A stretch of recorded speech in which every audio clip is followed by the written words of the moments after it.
Bonne nouvelle pour l'Éthiopie. Les autorités d'Addis Abeba ont annoncé que le pays avait atteint un nouvel objectif du millénaire pour le développement, celui de l'accès à l'eau potable. En effet, près de 60% des Éthiopiens y a désormais, soit 57% de personnes au lieu de 6 millions qui bénéficiaient de l'eau potable il y a 25 ans. La demande en accès à l'eau a particulièrement augmenté en zone urbaine car le mode de vie des gens a changé et il y a de plus en plus d'industries. Mais notre nouveau défi est d'apporter de l'eau potable dans 100% des écoles et des centres de santé. Notre tâche ne va pas être simple pour atteindre ces nouvelles cibles.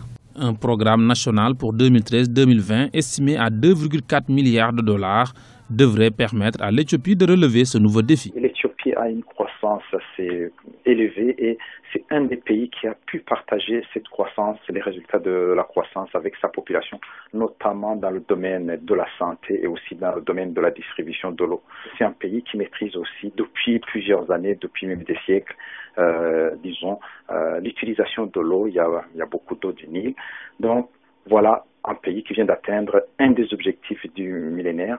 Et le quatrième objectif, et je pense que c'est compte tenu de la croissance, du développement de ce pays, que ce pays pourra atteindre aussi les autres objectifs avant les 4 années à venir. L'eau est le quatrième objectif du millénaire pour le développement que l'Éthiopie atteint après ceux concernant l'accès à l'éducation, la mortalité infantile et la mortalité maternelle. Réduire le déficit énergétique est également un autre défi que le pays pourra bientôt relever grâce à la construction du barrage de la Renaissance sur le Nil, un projet d'une valeur totale de 4 milliards de dollars.